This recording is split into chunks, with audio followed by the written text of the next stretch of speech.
क्योंकि ये हमने आज से नया बैच शुरू किया है जिसका नाम है मंजिल 35+ बैच फॉर पेपर 1। ठीक है, तो आज की जो हमारी क्लास है ये इंट्रोडक्टरी क्लास है।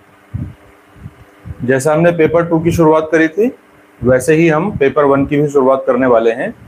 तो आज की हमारी क्लास इंट्रोडक्टरी रहेगी जिसमें हम जानेंगे कि हम पेपर 1 को कैसे करके कवर करेंगे और कैसे आप इसमें अपना तैयारी कर रखेंगे। इस कोर्स को आपको कैसे करके इस्तेमाल करना है, इस कोर्स में आपको क्या क्या चीज़ें कराई जाएंगी और कब कब क्या क्या होगा, ये सारी डिटेल्स आज ही बता दी जाएंगी। ठीक है, ताकि बार बार आपको ये बातें ना पूछनी पड़े और आपको समस्या ना हो, तो इसलिए हम इसको आज ही बता देंगे सारी चीज़ें। ठीक है, तो आपकी इससे रिलेटेड अगर कोई समस्या होगी तो मुझे बाद में पूछ लेना, अभी तो मैं एक्सप्लेन कर दूंगा सारी चीज़ें, उसके बाद हम इसको शुरू कर देंगे। ठीक, जो बिल्कुल नए हैं वहाँ से मैं शुरू करूँगा, जिनको बिल्कुल भी आइडिया नहीं है पेपर 1 के बारे में, वहाँ से हम इसको शुरू करेंगे और धीरे धीरे करके एडवांस लेवल तक जाएंगे। ठीक है, पेपर 1 देखिए जो होता है यूजीसी नेट में, पेपर 1 का नाम है टीचिंग एंड रिसर्च एप्टीट्यूड, शिक्षण एवं शोध अभिवृत्ति। ठीक, इसमें टोटल 50 क्वेश्चन आते हैं और हर एक क्वेश्चन 2 मार्क्स का होता है। ठीक है, इसका मतलब है इसके टोटल मार्क्स कितने होंगे? 100 मार्क्स का ये टोटल क्वेश्चन पेपर होता है। और जैसा पेपर 2 में है वैसे ही इसमें भी कोई माइनस मार्किंग नहीं होती है, यानी कि नेगेटिव मार्किंग इसमें नहीं है। तो इसलिए ज़्यादा घबराने की बात है ही नहीं, क्योंकि अगर नेगेटिव मार्किंग होती है तो नेगेटिव मार्किंग का तरीका थोड़ा अलग होता है, लेकिन जब नेगेटिव मार्किंग नहीं होती है फिर तो हमें सारे के सारे क्वेश्चन करने होते हैं। जैसे यहाँ पर 50 क्वेश्चन है तो हमें सब के सब ही करने हैं। अगर नेगेटिव मार्किंग होती तो फिर तो एक तो सेफ चांस खेला जाता, लेकिन इसमें माइनस मार्किंग या नेगेटिव मार्किंग नहीं है। ओके, जैसा बाकी एग्जाम में आपको दिखता है वैसा इसमें नहीं है, ये इसकी एक अच्छी बात है ना। और जब आपके सामने क्वेश्चंस होते हैं, मतलब मल्टीपल चॉइस वाले क्वेश्चन होते हैं, ऑब्जेक्टिव टाइप क्वेश्चन होते हैं, तो उसकी एक खास बात ये भी होती है कि क्वेश्चन का आंसर आपके सामने ही है, बस आपको उसे फाइंड आउट करना है। बस आपको इतना पता होना चाहिए कॉन्सेप्ट के बारे में कि आप उसका आंसर दे पाए, है ना। तो हम इस कोर्स को कैसे करके शुरू करेंगे, एक एक यूनिट को देखिए शुरू करते हुए चलेंगे। शुरू करेंगे हम टीचिंग एप्टीट्यूड से। आज ही तो नहीं, मतलब आज हम इंट्रोडक्टरी लेक्चर ले रहे हैं। तो टीचिंग एप्टीट्यूड यानी कि आपका जो शिक्षण अभिवृत्ति है, यहाँ से हम शुरू करेंगे टीचिंग एप्टीट्यूड से। कल हम टीचिंग एप्टीट्यूड की स्ट्रेटेजी के बारे में डिस्कस करेंगे, आज तो ओवरऑल बात कर रहे हैं। जब भी देखिए कोई टॉपिक कवर करेंगे, हम कोई भी यूनिट शुरू करेंगे, जैसे हम यूनिट 1 जियोमॉर्फोलॉजी शुरू करा हमने अभी पेपर 2 का, अब तो ऑलमोस्ट कंप्लीट होने वाला है, 5-6 टॉपिक ही बचे हैं।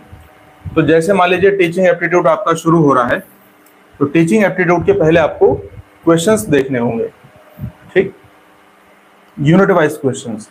अब वो आपके पास आ जाएंगे, समय समय पर आ जाएंगे धीरे धीरे करके, लेकिन उससे पहले मैं आपको एक बुक भी सेंड करूंगा। अगर आप पूछेंगे मुझसे कि हमें कोई बुक खरीदने की आवश्यकता है, तो मैं आपसे कहूँगा कि आपको बुक खरीदने की आवश्यकता नहीं है, लेकिन PYQs के लिए, हालांकि PYQs मैं आपको प्रोवाइड कर दूंगा, लेकिन फिर भी जो बुक होती है PYQs की, उसमें आप मार्क कर सकते हैं, लिख सकते हैं, इसलिए आप उसको खरीद लें। कौन सी बुक, मैं आपको दिखा देता हूँ, 1 मिनट। हाँ, उसका नाम है यूथ कंपटीशन टाइम्स। जो हिंदी मीडियम के स्टूडेंट हैं, हिंदी मीडियम के स्टूडेंट उसको ले लें, बाकी अंग्रेजी मीडियम के किसी भी आप पब्लिकेशन की बुक ले सकते हैं। देखिए PYQs में ऐसा कोई पब्लिकेशन से या राइटर से फर्क नहीं पड़ता है, क्योंकि PYQs ना ही आप आंसर के लिए ले रहे हैं, ना ही आप उसके एक्सप्लेनेशन के लिए ले रहे हैं। आपको चाहिए कि क्वेश्चंस आपको एक जगह पर मिल जाए। अगर आप उसके क्वेश्चंस के आंसर पर भरोसा करेंगे तो भी आप गलत कर रहे हैं, है ना, या फिर आप उसके एक्सप्लेनेशन पे ज़्यादा ध्यान देंगे तो फिर तो इसका मतलब है कि आपने वो पढ़ा ही नहीं है। टॉपिक आपको पहले क्लियर करना चाहिए, है ना। मैं इसकी पिक्चर सेंड कर दूंगा आपको, आप पिक्चर देख लीजिएगा। या फिर आप अमेजोन से भी उसे खरीद सकते हैं। उसका लिंक मैं दे दूंगा आपको, कौन सी वाली खरीदनी है ना। एक तो आप उसकी हार्ड कॉपी आप ले सकते हैं, अमेजोन से आप मंगवा सकते हैं, उसका लिंक मैं आपको प्रोवाइड कर दूंगा पेड ग्रुप में, आप उसे जा करके खरीद लीजिएगा। और एक और चीज़ आपको दी जाएगी अभी इस क्लास के बाद, जिसमें यही यूथ कंपटीशन नाम की जो बुक है इसकी पीडीएफ मैं आपको दूंगा, जिसमें 2018 से लेकर और 2020 तक, ध्यान रखना कि 2019 से लेकर 20 तक टोटल 54 सेट हैं पेपर 1 के। तो ये सभी सेट्स इस यूथ कंपटीशन टाइम की बुक में दिए गए हैं, जो मैं आपको ये बुक प्रोवाइड करने वाला हूँ, एकदम फ्री ऑफ कॉस्ट है। आप उसको डाउनलोड करके और उसके क्वेश्चंस को आपको देखना है। जैसे आप पढ़ने के लिए आ रहे हैं तो बस उसके पीवाईक्यूज देखते चलिए, है ना। डेली उनको सॉल्व नहीं करना है, क्योंकि अभी तो आपने क्वेश्चन शुरू ही नहीं करा, अभी तो बैच बस टीचिंग एप्टीट्यूड के क्वेश्चंस को देखते चलना है। फिर मैं आपको यूनिट वाइज कुछ दिनों के बाद ये टीचिंग एप्टीट्यूड की जो पीवाईक्यूज हैं उनको भी आपको प्रोवाइड करा दूंगा, यूनिट वाइज पीवाईक्यूज, जैसे हम पेपर 2 में करते ही है। तो टीचिंग एप्टीट्यूड के जितने भी पीवाईक्यूज होंगे, फिर उसके बाद जो टॉपिक होंगे, जिस टॉपिक को पढ़ना है उसके पीवाईक्यूज देख करके आने हैं, जिस टॉपिक को पढ़ना है उस टॉपिक को पढ़ के आने हैं। जैसे मान लीजिए कि आप टीचिंग एप्टीट्यूड में या फिर रिसर्च एप्टीट्यूड में आप रिसर्च के टाइप्स पढ़ रहे हैं, तो उसमें कितने टाइप से सवाल पूछा गया है आप उसको एक बार देख करके आइए, और कैसे करके पूछा गया है उसको आप देख के आइए। तो आपको मालूम पड़ेगा कि यहाँ डिस्क्रिप्टिव रिसर्च से, एक्शन रिसर्च से, क्वालिटेटिव, क्वांटिटेटिव, इस तरीके की बहुत सारी रिसर्च है जिनसे टाइप्स हैं जिनसे सवाल आते हैं। कैसे सवाल आते हैं? डायरेक्ट स्टेटमेंट वाला भी आता है, और जो ज्यादा मात्रा में आता है वो 4-5 स्टेटमेंट वाला सवाल होता है, कि आपको 4 से 5 स्टेटमेंट दे देगा और कहेगा कि इनमें से आप छांट कर बताइए कि इनमें से कौन सा क्वालिटेटिव रिसर्च का प्रकार है या फिर नहीं है, या क्वांटिटेटिव रिसर्च है या फिर नहीं है। इस तरीके से आपको छांटने को दे देगा। ठीक, ये शुरुआत में आपको मैं इसलिए बता रहा हूँ क्योंकि आप देखिए शुरुआत से अपनी स्ट्रेटेजी ठीक रखेंगे तो आपको ये पेपर आसान लगेगा, और अगर आप थोड़ा सा भटकेंगे इधर उधर तो फिर ये आपके सर का दर्द बन जाएगा, समझ रहे। तो अगर आपको इसे आसान बनाना है तो आसान काम करना है, ठीक है। और अगर आपको इसे अपने सर का दर्द बनाना है तो फिर मुश्किल तरीके से आपको खुद ही काम करना है। दोनों बातें आप ही के ऊपर निर्भर है। जैसा मैं आपको बता रहा हूँ जो तरीका, वो आसान तरीका है, थोड़ा उसमें मेहनत है लेकिन वो आसान है। और अगर आप दूसरे रास्ते से जाएंगे तो वो ना ही आसान है और ना ही उसकी कोई गुंजाइश है। सबसे आसान तरीका होता है कि आप जिस टॉपिक को पढ़ने जा रहे हैं पहले उसके पीवाईक्यूज देख करके आएँ, फिर क्लास में लेक्चर अटेंड करें, जाकर उस लेक्चर को रिवीजन करें, रिवीजन करने के बाद उसके नोट्स बनाने हैं, नोट्स बनाने के बाद उसके फिर पीवाईक्यू सॉल्व करने हैं, या फिर आप रिवीजन के बाद भी पीवाईक्यू सॉल्व कर सकते हैं, और फिर उसके बाद उसे बार बार रिवीजन करते रहना है। ये क्रम होता है, इस क्रम को आप लिख लीजिए। आपको यही क्रम फॉलो करना है। क्या? सबसे पहले पीवाईक्यूज देखने हैं किसी भी टॉपिक के, पीवाईक्यूज देख के आएंगे आप, वो टॉपिक आपको क्लास में पढ़ाया जाएगा, ठीक है।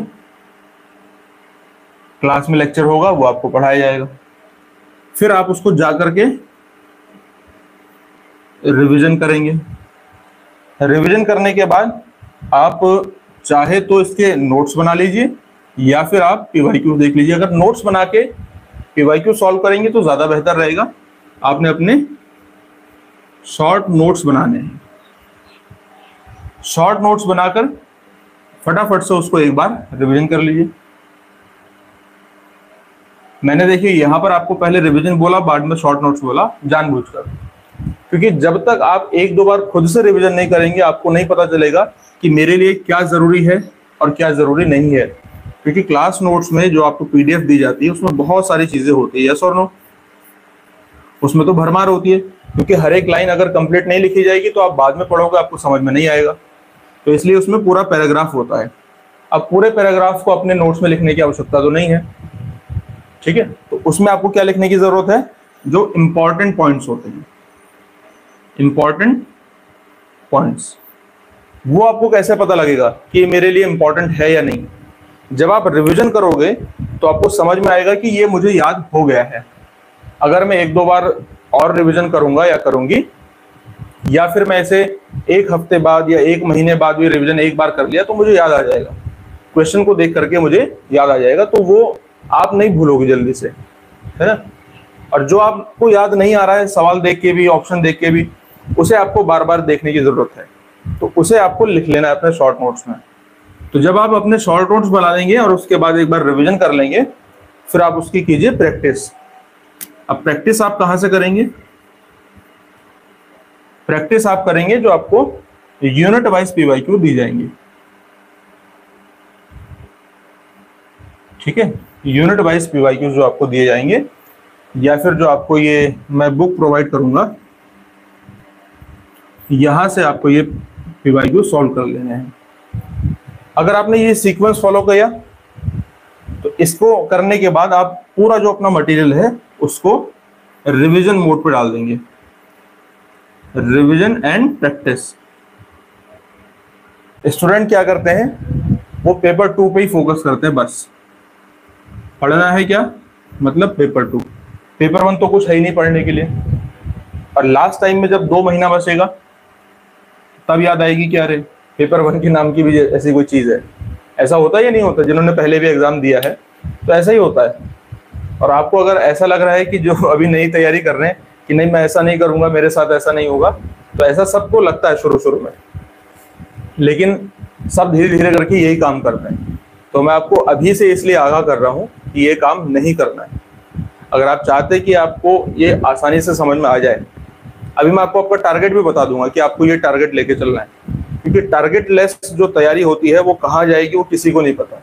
आपको खुद ही पता नहीं होगा कि मुझे इतने नंबर ऑफ क्वेश्चन के लिए पढ़ना है, मुझे इतने मार्क्स इसमें लेकर के आने हैं, मेरा पेपर 1 बहुत स्ट्रांग है तो मुझे बस इतना ही लाना पड़ेगा, या मेरा पेपर 2 वीक है तो मुझे इसमें ज्यादा स्कोर करना पड़ेगा। ये आपके दिमाग में क्लियर नहीं है तो फिर आप JRF और आपके बीच में थोड़ा सा गैप हो सकता है, इस चीज को ध्यान रखें। अब हो सकता है ना कि बहुत सारे स्टूडेंट ये करते हैं कि बस देखा पेपर 1 शुरू करना और उठा के सीधा शुरू कर दिया। पहले अपनी एक स्ट्रेटेजी बना लीजिए, जैसे आज मैं आपको बता रहा हूँ। आप इसको 4 से 5 महीना पढ़ने वाले हैं, सोचिए आपके पास कोई स्ट्रेटेजी नहीं है तो क्या ये सही तरीका है?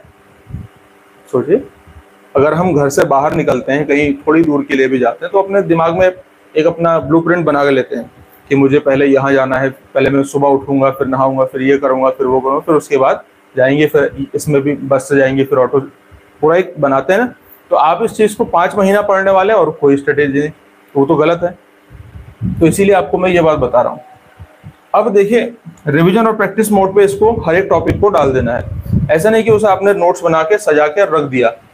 नोट्स बनाए कैसे, बहुत सुंदर सुंदर, जिसे देख के आपको गुड देने का मन करे। तो ऐसे नोट्स बना के कोई फायदा नहीं है। हाँ, आपकी अगर स्पीड ही उतनी है और उतनी ही स्पीड में आप बहुत अच्छे अच्छे सुंदर सुंदर नोट्स बना लेते हैं तो अच्छी बात है। लेकिन आप जबरदस्ती किसी चीज को सुंदर बनाने का प्रयास कर रहे हैं तो मैं आपको बता दूं, कोई आपको गुड नहीं देगा, और कोई गुड दे भी दे देगा तो आपका उसमें कुछ भला होना नहीं है, ठीक है। क्योंकि यहाँ पर आपकी कॉपी चेक नहीं होनी है, आपके वहाँ जो MCQs होंगे वो चेक होने हैं, वो भी कंप्यूटर करने वाला है, तो वो किसी को गुड नहीं देगा। और कोई व्यक्ति भी करता तो वो आपको बुला करके आज गुड नहीं देता ठीक है। तो आपको जैसा समझ में आ रहा है, जो फ्लो में आपके आता है, हिंदी आता है, इंग्लिश आता है, फ्लो में नोट्स बनाने चाहिए। एक बहुत इंपॉर्टेंट बात मैं आपको बताता हूँ, नोट्स बनाते हुए अपना फ्लो देखना चाहिए आपको। क्या चीज? फ्लो। किस चीज का फ्लो? अपनी भाषा का फ्लो, है ना। सब लोग क्या करते हैं, नोट्स बना रहे हैं, एग्जैक्ट वो लाइन लिखने की कोशिश करते हैं जो किताबों में लिखी गई है, और अगर वो आपको समझ में ही आती, याद ही होती, तो फिर आप उसको लिखते क्यों? नहीं लिखते ना। इसका मतलब है कि वो आपको याद नहीं हो रही है, समझ में नहीं आ रही है, इसलिए आप उसको लिख रहे हो। तो आपको अपनी भाषा के फ्लो के अनुसार लिखना है। जैसे अगर मैं कुछ चीज बोलता हूं तो बीच बीच में हिंदी और इंग्लिश के शब्द, मतलब हिंदी रहती है, बीच बीच में अंग्रेजी के शब्द आते हैं, करेक्ट। तो अगर मैं इसको प्योर हिंदी में या प्योर इंग्लिश में लिखने का प्रयास करूंगा तो वो मेरे नोट्स मुझे फ्लो में रिवीजन नहीं कर पाऊंगा। मैं रिवीजन करने के लिए फ्लो होना चाहिए। पहला सेंटेंस, दूसरा सेंटेंस, सेंटेंस के आपस में बीच में जो वर्ड्स हैं वो सब कनेक्ट होने चाहिए। ठीक है, अगर एक ही तरीके से आप लिखने का प्रयास करोगे, आम बोलचाल की भाषा का जैसे उसमें इस्तेमाल नहीं करोगे, तो फिर आपको दिक्कत होगी, आपका फ्लो नहीं बनेगा रिवीजन करने में। तो नोट्स बनाते हुए हमेशा ये ध्यान रखिए कि आपका फ्लो होना चाहिए। ये मत ध्यान दीजिए कि बीच बीच में इंग्लिश आ रही है, बीच बीच में हिंदी आ रही है, उससे कोई फर्क नहीं पड़ता। आपका भाषा का फ्लो होना चाहिए। फ्लो होगा तो आप उसको आराम से रिवीजन करते रहोगे, आपको कोई दिक्कत नहीं होगी। ठीक है, तो ये आप इतना बात ध्यान रखिए। फिर इसके बाद जो इम्पोर्टेंट चीज है वो ये कि आपको अपना टारगेट कितना रखना है और वो टारगेट पूरा कैसे होगा। ठीक है, तो अभी तक मैंने आपको बताया कि आपको PYQs कहाँ मिलेंगे, बुक कहाँ मिलेगी और क्या क्रम आपको फॉलो करना है। ठीक है, अब मैं आपको बताने वाला हूं कि आपको कितना टारगेट रखना है। ठीक है, जितने भी जनरल कैटेगरी के स्टूडेंट्स हैं, जनरल कैटेगरी के स्टूडेंट 35 क्वेश्चन का अपना टारगेट रखेंगे, बाकी जितने भी हैं सब। ठीक है, SC, ST, OBC, EWS, okay, इन सब में आप अगर बाकी सभी को मिला करके अगर हम देखें 30 से 35 का अपना टारगेट रख लीजिए, है ना। वैसे जो ST हैं और SC हैं इनका इससे कम में काम हो जाएगा, लेकिन फिर भी क्योंकि आप मेरे साथ तैयारी कर रहे हैं, अगर आपका टारगेट थोड़ा सा आगे रहेगा तो कोई दिक्कत नहीं होगी। तो वैसे एक टारगेट का चार्ट मैं आपको सेंड कर दूंगा, जो आपको ऑलरेडी हर नोट्स में दिया गया होता है, आप देखते होंगे उसे, शायद देखा है आपने वो चार्ट। पहले ये बताइए, आपने वो चार्ट देखा है जिसमें टारगेट बताया गया है?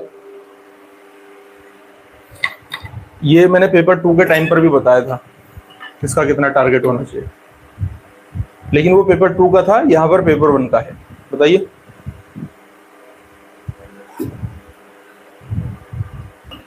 हाँ ठीक है, देखा है तो बहुत बढ़िया। अब सब अपनी अपनी कैटेगरी के हिसाब से अपने टारगेट नंबर ऑफ क्वेश्चन अपने दिमाग में सेट कर लीजिए। ठीक है, अब उसके बाद आपको ये देखना है कि यूनिट कितनी है। तो टोटल यूनिट है 10। औसतन एवरेज अगर 5-5 सवाल एक से आते हैं तो 5 ढाई 50 होता है। ऐसा होता नहीं है, लेकिन क्योंकि टीचिंग एप्टीट्यूड से, रिसर्च एप्टीट्यूड से थोड़ा ज्यादा सवाल आते हैं, 6 सवाल आ जाते हैं, 7 सवाल आ जाते हैं, कभी कभी मैथमेटिकल रीजनिंग से ज्यादा सवाल आ जाता है। कोई दिक्कत नहीं, हम उसको उसी तरीके से तैयार करेंगे जिस तरीके से वो होता है। ठीक है, तो पहले तो आपको ये देखना है कि जो 10 यूनिट है, मान लीजिए 1 2 3 4 5 6 7 8 9 और 10, ये 10 यूनिट है आपके सामने। ठीक, अब इनमें से 7 यूनिट ऐसी हैं जो थियोरेटिकल है, जैसे टीचिंग एप्टीट्यूड, जैसे research aptitude, reading comprehension, communication, higher education, people development and environment. ये ऐसी यूनिट है जो थियोरेटिकल हम इनको कह सकते हैं।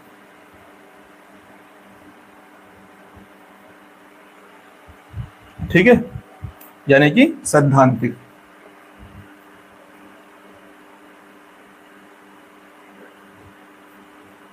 और बाकी जो 3 यूनिट हैं जिसमें DI, डाटा इंटरप्रिटेशन और रीजनिंग, ये है आपकी प्रैक्टिकल यूनिट, यानी कि प्रयोगात्मक। इनमें आपको प्रैक्टिस करनी पड़ेगी और ये मैथमेटिकल पोर्शन से जुड़ा हुआ है। ठीक है, आप मान के चलिए कि आपके 35 क्वेश्चन यहां से आएंगे, जो थियोरेटिकल है ना, 35 क्वेश्चन यहां से आएंगे और 15 क्वेश्चन आएंगे आपके प्रैक्टिकल यूनिट से। ओके, अब ये बात ध्यान रखिए कि जिनका प्रैक्टिकल पोर्शन अच्छा है, यानी कि मैथमेटिकल, रीजनिंग, जरूरी नहीं है कि उनका थियोरेटिकल बहुत अच्छा होगा। और जिनका teaching aptitude, research aptitude, communication, ICT, ये सारी चीजें ठीक है, उनका जरूरी नहीं है कि ये ठीक होगा। किसी किसी का हो सकता है कि आपको मैथ्स भी अच्छी आती है और आपका बाकी जो पूरा पेपर 1 का पोर्शन है वो अच्छा है, तो ठीक है, लेकिन ऐसे केसेस कम होते हैं। जिनका पेपर 1 ज्यादा अच्छा होता है ऐसे केस कम होते हैं। आप भी उसमें है तो अच्छी बात है। अदरवाइज देखिए, अगर आप उस कैटेगरी में आते हैं, अगर आप इस कैटेगरी में आते हैं कि आपको टीचिंग एप्टीट्यूड के अलावा प्रैक्टिकल सेक्शन का मतलब मैथमेटिकल डीआई ये सब समझ में आता है, तो आपको बधाई है ना। अगर आपको नहीं आता है तो भी फिर भी आप 35 क्वेश्चन कैसे सॉल्व करेंगे, जबकि ओवरऑल जो यहाँ से क्वेश्चन आने वाले हैं वो टोटल 35 हैं और हमारे बैच का नाम ही 35 प्लस है। तब आप कैसे 35 प्लस करेंगे, क्योंकि इसमें तो गलत भी होने के चांसेस हैं। अब मैं आपसे क्या ये कह रहा हूँ कि यहाँ से आपका एक भी सवाल गलत नहीं होगा अगर आपको सिर्फ ये आता है और मैथमेटिकल पोर्शन आपको नहीं आता है, नहीं, ऐसा नहीं है। गलत होना सवाल तो ऑब्वियस सी बात है, वो तो व्यवहारिक है एकदम। अगर मैं आपसे कहूंगा कि आपका एक भी सवाल गलत नहीं होगा इस कोर्स को करने के बाद, ऐसा नहीं है। चाहे वो आपने पढ़ा है, कोर्स में पढ़ा है, आपको 10 बार पढ़ाया गया है, आपने रिविजन भी किया है, प्रैक्टिस भी किया है, फिर भी वहां पर 2-4 सवाल गलत हो ही जाते हैं। इससे भी ज्यादा सवाल गलत हो जाते हैं। कारण यह है कि प्रेशर रहता है, एग्जाम हॉल का प्रेशर है। हो सकता है पहली बार एग्जाम दे रहे हैं, उस दिन आपको डर लग गया है ना, कुछ भी ऐसा हो सकता है जिसकी वजह से, मेनली एग्जाम हॉल के प्रेशर की वजह से आपका सवाल गलत हो सकता है। तो इसमें से कितने गलत हो जाएंगे? 5 से 7 गलत हो जाएंगे आपके। अगर 5 से 7 आपके इसमें से गलत हो भी जाते हैं, मान लीजिए 7 गलत हो गए, तो 28 क्वेश्चन फिर भी आपका टारगेट बचता है यहाँ पर, है ना। अब ये 15, अगर आपको थोड़ी भी मैथ्स आती है, थोड़ी भी, एवरेज आता है, परसेंटेज आता है, रेशियो ये सब आता है, और थोड़ा बहुत आप और कैलकुलेशन कर सकते हैं, तो डीआई में से 2 से 3 क्वेश्चन तो आप कर ही लेंगे। नहीं भी कर पाएंगे कोई बात नहीं, आप क्या कीजिए, इन 5 सवालों में से, मतलब 5-5-5 15 टोटल टॉपिक होंगे, 15 टोटल क्वेश्चन होंगे, मतलब 5 एक टॉपिक से होंगे, 5 डीआई से, 5 रीजनिंग से और 5 मैथमेटिकल रीजनिंग और लॉजिकल रीजनिंग से, ठीक है। मैथ्स डीआई और लॉजिकल रीजनिंग, ऐसे सवाल होंगे 5-5-5, ठीक है। जिनको बिल्कुल भी मैथ नहीं आता, बिल्कुल भी रत्ती भर का भी मैथ नहीं आता है, फिर भी यहां से आप 4 से 5 सवाल कर लोगे। कैसे करके कर लोगे? तो इसका एक तरीका होता है, देखो, हमेशा मैं आपको ये शुरू में इसलिए बता रहा हूं, अब आप ये मत सोचना कि मैं बस आपको ट्रिक ही बता के छोड़ दूंगा, नहीं, ये मैं बस ये उनके लिए सलाह है जिनको रत्ती भर भी मैथ नहीं आता है, बिल्कुल भी, जिन्होंने ना कभी मैथ पढ़ी है और ना ही पढ़ना चाहते हैं। अगर आप पढ़ के आपको आ सकती है तो अच्छी बात है, कोर्स में सारी चीज कराई जाएगी, ऐसा नहीं कि इस वाले पोर्शन को छोड़ दिया जाएगा, कोर्स में तो सभी कुछ कराया जाएगा। लेकिन जिनको करने के बाद भी नहीं आ रहा है तो वो क्या करें? तो आप इनमें से बस सीक्वेंस में एक ऑप्शन लगाइए। जैसे यहां पर 5 सवाल है, मान लीजिए डीआई के, डाटा इंटरप्रिटेशन के, 1 2 3 4 5, ये 5 सवाल है डाटा इंटरप्रिटेशन के। दिख नहीं रहा है यहाँ पर लिख देते हैं डीआई के 1 2 3 4 और 5, ये 5 सवाल है। तो आप इनमें हमेशा एग्जाम में क्या होता है, या तो 2 नंबर का ऑप्शन या 3 नंबर का ऑप्शन, बी या सी, इनमें से ज्यादा ऑप्शन होते हैं, करेक्ट। तो अगर आप इनमें से चांस लेंगे तो प्रोबेबिलिटी के अनुसार फिर भी आपके 2 सवाल यहां से हो जाएंगे। ऐसे ही बाकी में से तो 2 2 और 2 टोटल मिला के कितने हो गए? 6 हो गए ना। 35 में अगर आप ये 28 में अगर आप 6 जोड़ देंगे कितना हो जाएगा? कितने हो गए? 34 हो गए, यस और नो? और ये तो मैंने 34 तब कहा है जबकि आपके 7 सवाल यहां से गलत हुए हैं। 7 सवाल गलत होंगे ऐसा नहीं है, हो सकता है कि 2 ही सवाल गलत हो सकता है कि 3 ही सवाल गलत हो, 5 सवाल गलत हो, तो फिर भी यहाँ से आपको ये मिल रहा है ना। और ये हमने ये कहा है कि यहाँ से सिर्फ 2 ही सवाल आपको तुक्के वाले मिले हैं। असल में तुक्का नहीं है, मैं आपको तरीका बता रहा हूँ कि या तो 2 ही ऑप्शन लगाइए या 3 ऑप्शन लगाइए। हो सकता है कि यहाँ से आपको 3 सवाल भी मिल जाए, एक में 3 मिल गए, एक में 4 मिल गए, एक में 2 मिल गए, जरूरी नहीं है, हो सकता है कि 2 ही मिले, हो सकता है कि 3 ही मिले, टोटल कुछ भी हो सकता है। तो कुल मिला के आपका जो 35 क्वेश्चन का टारगेट है, फिर भी जिनको मैथ्स डीआई नहीं आता, जिनको प्रैक्टिकल सेक्शन नहीं आता, फिर भी आपका ये जो 35 क्वेश्चन का टारगेट है वो नहीं हिलने वाला, वो नहीं डगमगाने वाला, वो आपका पूरा होकर ही रहेगा।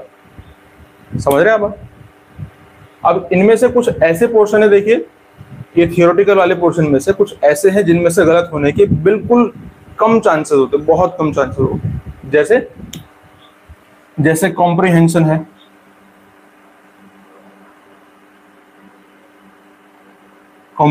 है, आईसीटी है, और हायर एजुकेशन के अलावा आपका कॉम्प्रिहेंशन, आईसीटी, हायर एजुकेशन, ऐसे एक दो टॉपिक और हैं।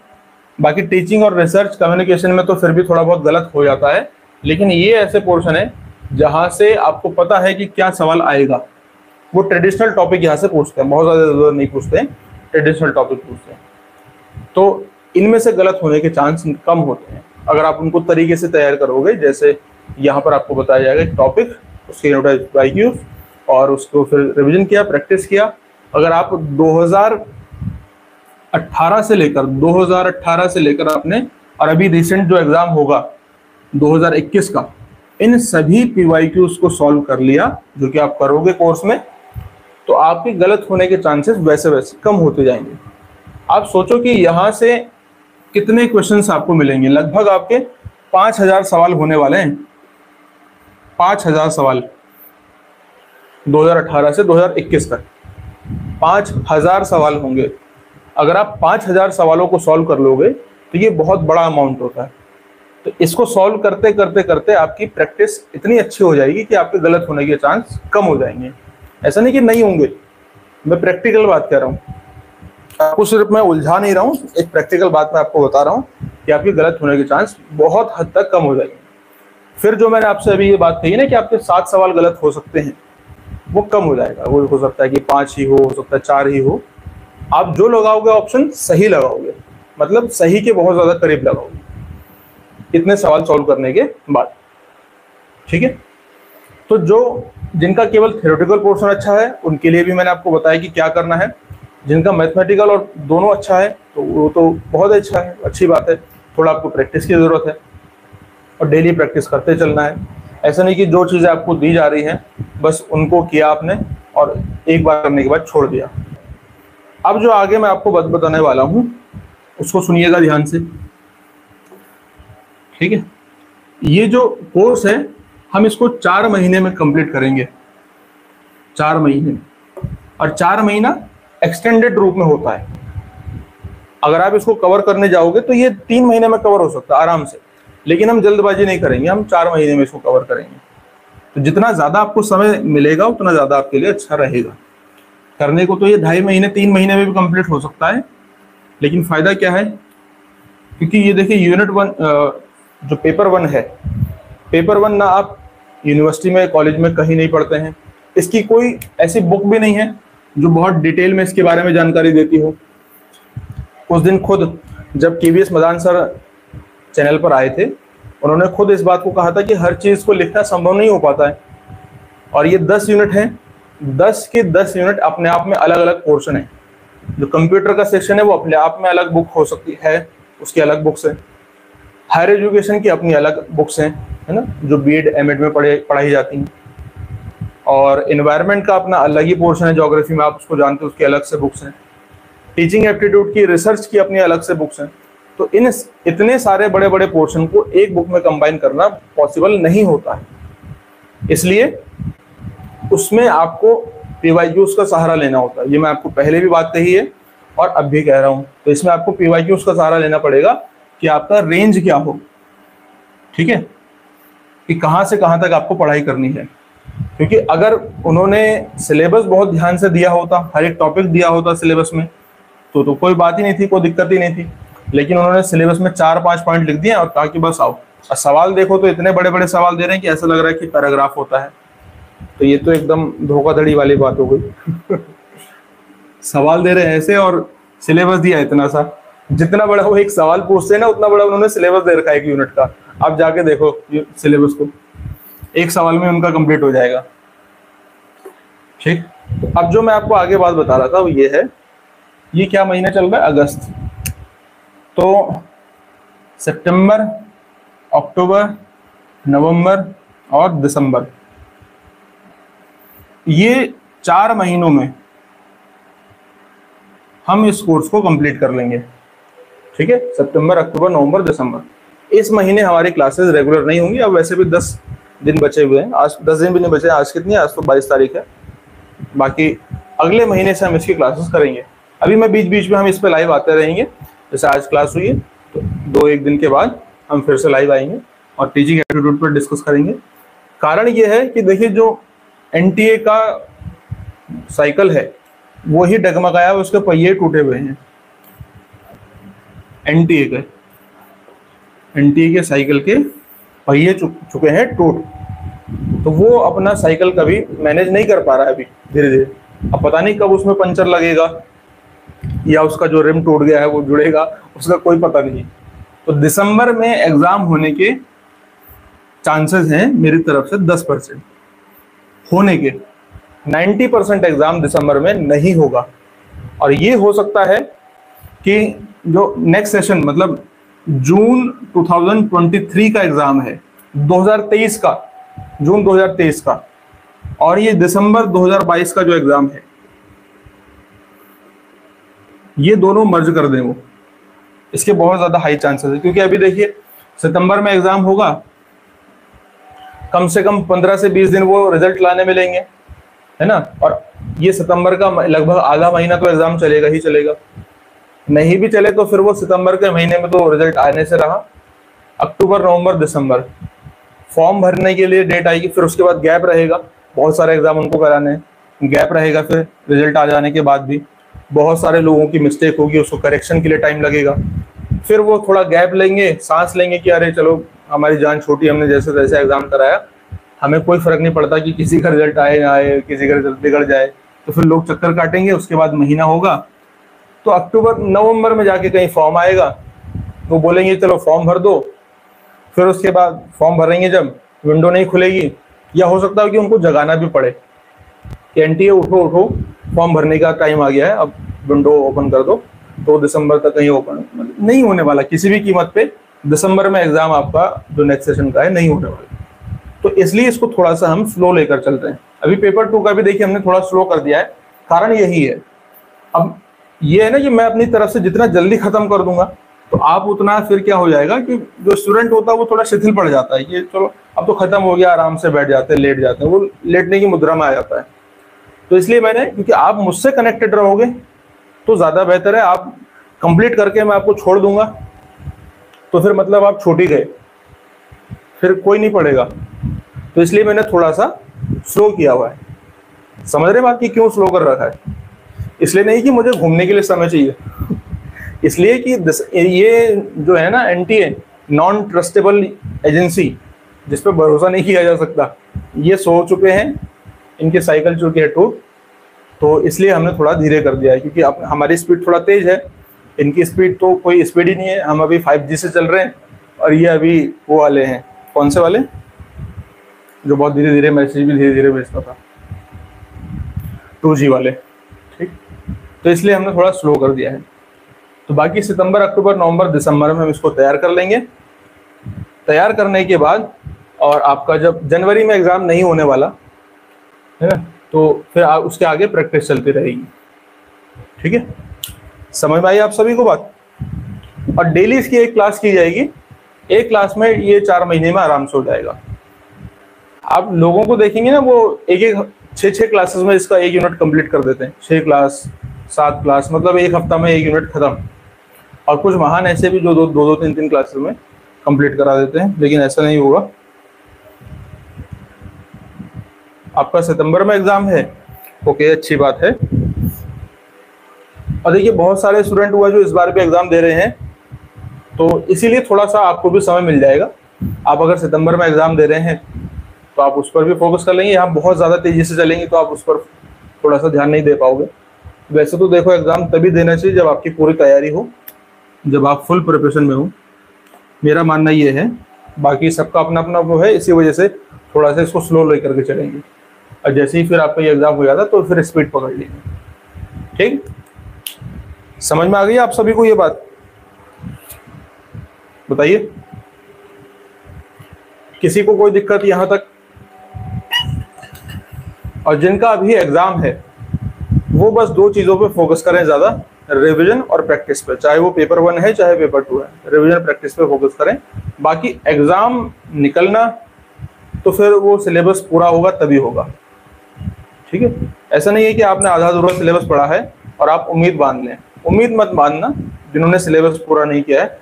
अगर आपका बिना सिलेबस को कवर किए हो जाता है तो बहुत अच्छी बात है, आपकी किस्मत अच्छी है, लेकिन पहले से उम्मीद मत बांधना, ठीक है। उम्मीद तभी बांधना जब आपने उतनी तैयारी की हो, उतनी मेहनत की हो, ठीक है।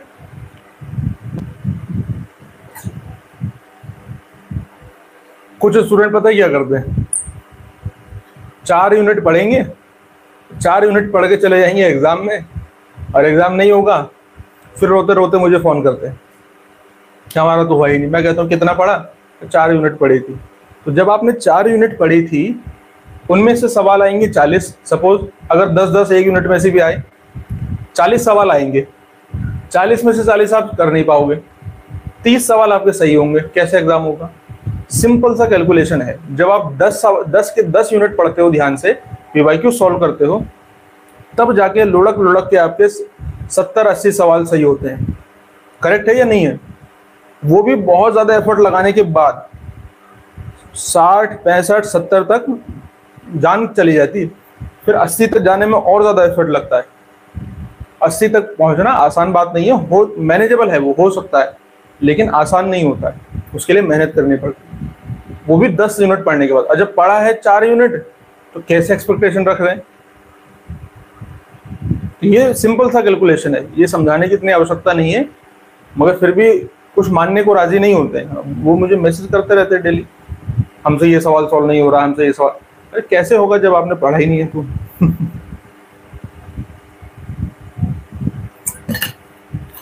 इसलिए जिनको एग्जाम देना है दे दीजिए, कोई दिक्कत नहीं है। आपको कम से कम सबसे पहले ये पता लग जाएगा कि आज एग्जाम में सवाल कैसा आए थे, और किसी के भटकाने में नहीं आओगे।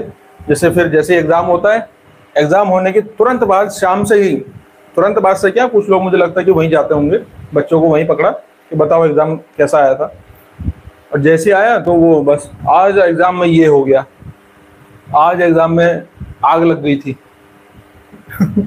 ऐसे ऐसे वीडियो बनाना शुरू कर देते हैं। तो आप दे के आ जाओगे तो आपको पता लग जाएगा कि ऐसा कुछ नहीं हुआ था, आग वाग नहीं लगी थी, सब सामान्य था। तो वो सामान्य को असामान्य बना देते हैं, क्योंकि यूट्यूब पे टीचर कम है और यूट्यूबर्स ज़्यादा हैं। आपको ज़रूरत है टीचर्स की, यूट्यूबर जो बाद में हो, ठीक है।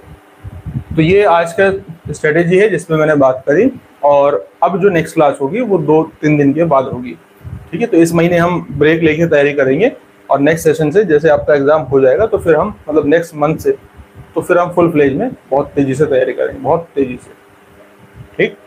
कोई दिक्कत किसी को यहाँ तक? अब तो क्लास मतलब ओवर है, बाकी हम नेक्स्ट सेशन में मिलेंगे, ठीक है। और सभी को इससे जोड़िए, आपके जो भी फ्रेंड हैं, जो भी आपके साथ तैयारी कर रहा है उसको जोड़िए, ठीक है। जो नहीं जोड़ता है उसको जबरदस्ती जुड़वाइए। मैं मजाक बोल रहा हूँ, तो सबको लेकिन जुड़वाओ, सबको तैयारी करो, आराम से बैठ के मौज करो, ठीक है। चलिए, तो अब मिलते हैं नेक्स्ट क्लास में। Thank you so much, bye bye, take care, धन्यवाद।